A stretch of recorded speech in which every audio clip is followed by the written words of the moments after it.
Hi guys. మన ఆంధ్రప్రదేశ్లోని తలకోన అనే ఒక ప్రాంతం గురించి, వాటర్ ఫాల్ గురించి మీ అందరికి తెలుసుంటది. కానీ దాని యొక్క హిస్టరీ గురించి మీకు ఎవరికైనా తెలుసా? మీరు తెలుసుకోవాలనుకుంటే మాత్రం ఈ వీడియోని స్కిప్ చేయకుండా చూడండి. దాని గురించి నేను పూర్తి వివరాలు తెలియజేస్తాను. ఎందుకంటే ఇప్పుడు మేము ప్రజెంట్ తలకోనలో ఉన్నాం. ఈ తలకోన అన్న ప్రాంతం ఒక అడవి ప్రాంతంలో ఉంటుంది. సో చూడొచ్చు మీరు, అదంతా ఒక అడవి ప్రాంతం. అడవి మార్గంలోని మాత్రం ఇవి ఒక ప్రాంతం ఉంటుంది. సో ఇది ఒక బ్యూటిఫుల్ ప్లేస్. ఇక్కడ ఉండే ప్రతి ఒక్క సౌండ్ ఒక ప్రకృతికి చాలా దగ్గరగా మనం తీసుకొస్తుంది. ఆ పక్షులు అరిచే ఒక శబ్దం, ఆ నీటి శబ్దం అంత ఒక నేచర్ లవర్, అంటే నేచర్ మ్యూజిక్ లవర్ కి చాలా ముచ్చటగా అనిపిస్తుంది ఈ యొక్క ప్రాంతం యొక్క. మీరు ఇంతవరకు అయితే విజిట్ చేయకపోతే వెళ్ళేసి విజిట్ చేయండి. ఇంకా ఈ తలకోనకి తలకోన అని పేరు రావడానికి గల కారణం, తల అంటే శిరస్సు అనే అర్థం. అంటే ఒక బాడీలోని పై భాగం అని ఒక అర్థం. కోన అంటే ఒక గుంట లాంటిది, ఒక శిరస్సు లాంటిది అని చెప్పేసి ఒక అర్థం ఉంటుంది. సో సేమ్ అలాగే ఈ తలకోనకి పూర్తి పేరు రావడం కోసం ఇదే.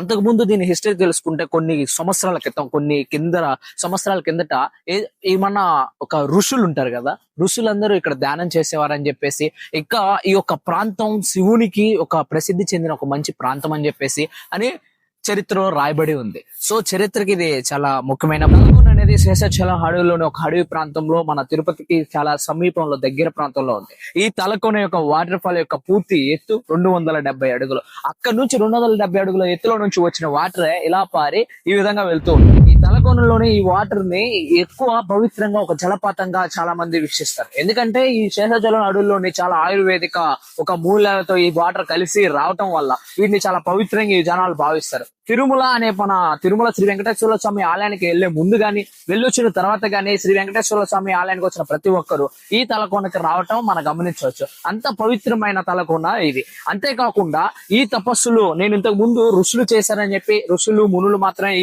ఇక్కడ తపస్సు చేసేవారని పురాణాల్లో చెప్పాను. కానీ సాక్షాత్తు ఆ శివుడు దేవుడు కూడా ఇక్కడ తపస్సు చేసినట్టుగా పురాణాలు చెప్తున్నారు. అలాగే ఇదే ప్రాంతంలో దేవతలు సంచరించి ఉన్నారని చెప్పేసి కూడా ఈ పురాణాల్లో రాసి ఉంది. అందువల్ల ఈ తలకోన అనేది చాలా పవిత్రంగా ఉంటుంది. ఈ తలకోనకి ఒక హిస్టరీ వరకే ఈ వీడియో నేను చేయటం ఆరంభించాను. కానీ ఈ తలకోనకి ఎలాగో వచ్చాం కాబట్టి ఎలా రావాలని చెప్పేసి ఫుల్ టూర్ తో ఒక వీడియో చేశాను. ఆ వీడియో డిస్క్రిప్షన్ లో ఇస్తాను. ఆ వీడియో కూడా మీరు చూడండి. మీకు నచ్చినట్లయితే దాన్ని కూడా చూసి ఫుల్ గా మీరు రావాలనుకున్నప్పుడు దాన్ని చూసి దాన్ని లైక్ చేసి కింద కామెంట్ చేయండి. అలాగే మీ అభిప్రాయాన్ని కూడా. ఇక్కడ అనేక మంది ప్రయాణికులు ఇక్కడికి వచ్చున్నారు, భక్తులు వచ్చున్నారు. ఈ జలపాతాన్ని వీక్షించే ప్రతి ఒక్క ప్రకృతి లవర్స్ ఇక్కడికి వచ్చున్నారు. So you can visit at full peoples.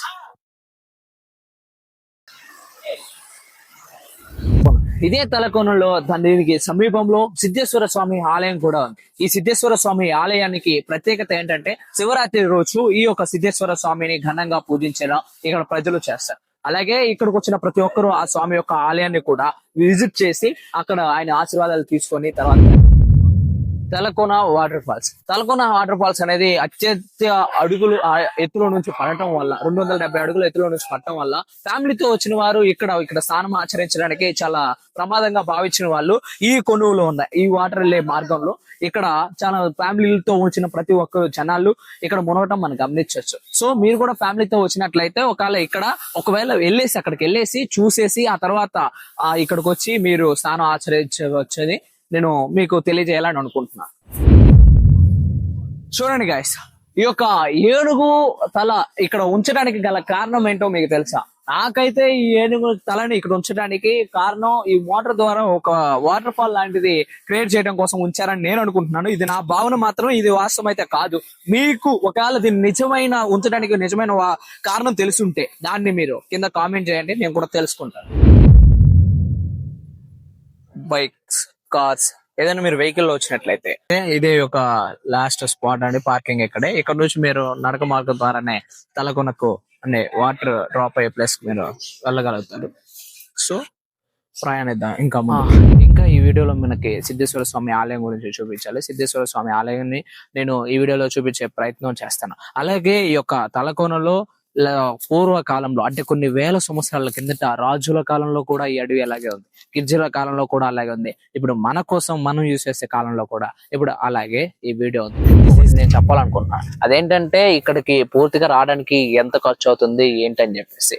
ఈ ప్రాంతానికి రావడానికి మొట్టమొదటిగా మన తిరుపతి నుంచి ఇక్కడ డైరెక్ట్ బస్సు ఉందండి తలకొండకి. ఉదయం 7:30కి తిరుపతి బస్ స్టాండ్ లో కదులుతుంది. ఆ బస్సుకి ఛార్జ్ వచ్చి 60 రూపాయలు అండ్ రిటర్న్ 4:30 వరకు ఉన్నాయి. సో మనం ఎప్పుడైనా వెళ్ళొచ్చు, 60 రూపాయలు మాత్రం ఖర్చుతో చేయొచ్చు. అండ్ ఇక్కడ నుంచి మనం అక్కడ వాటర్ ఫాల్ కి వెళ్ళడానికి గేట్ లెక్క ఒక పర్సన్ కి 30 రూపాయలు కట్టాలి. సో ఇది వరకే ఛార్జ్ లేదు, మొత్తం మీద 90 రూపాయలు. మిగతాదంతా ఎక్స్చేంజ్ మీరు మీ ఖర్చును బట్టి, మీరు టిఫిన్ చేసేది ఇవి సంథింగ్ ఇంకా మీ ఛార్జిని బట్టి ఉంటుంది. లేదు ఒకవేళ మీకు లేదనుకుంటే ఇక బాగరంపేటకి ఆ 40 రూపాయల టికెట్ తిరుపతి నుంచి, అక్కడ నుంచి మీరు ఆటో ఉంటే ఆటోకి రావడానికి సంథింగ్ ఎంతో ఒక 50 రూపాయలు అలా అవుతుంది. బస్ కి అయితే మళ్ళీ రిటర్న్ ఒక 30 రూపాయలు. సో మీరు ఇలా తీసుకున్న 70 రూపాయలు ఖర్చు అవుతుంది. 100 రూపాయలు, అరౌండ్ 100 రూపాయల్లో మీరు ఈ ప్రాంతానికి రావచ్చు. టోటల్లీ ఇక చూసుకుంటే అప్ అండ్ డౌన్ 200 రూపీస్ అవుతుందండి.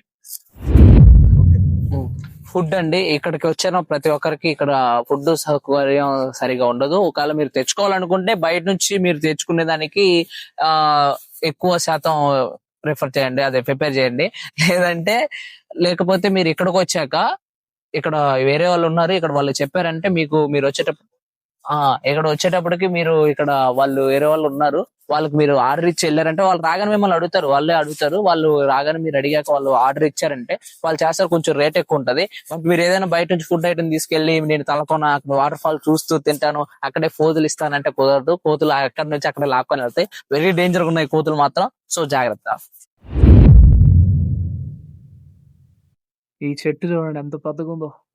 బాబోయ్.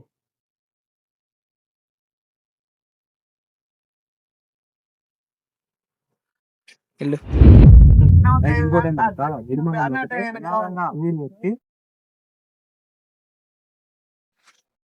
కొత్తగా నిర్మించబడుతున్నాం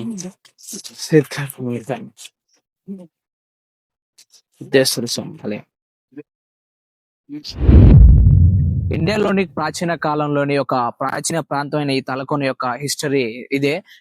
ఇలాంటి హిస్టరీలు తెలుసుకోవాలంటే మీరు నా ఛానల్ ని సబ్స్క్రైబ్ చేసుకోండి అండ్ లైక్ చేయండి. అలాగే జై హింద్.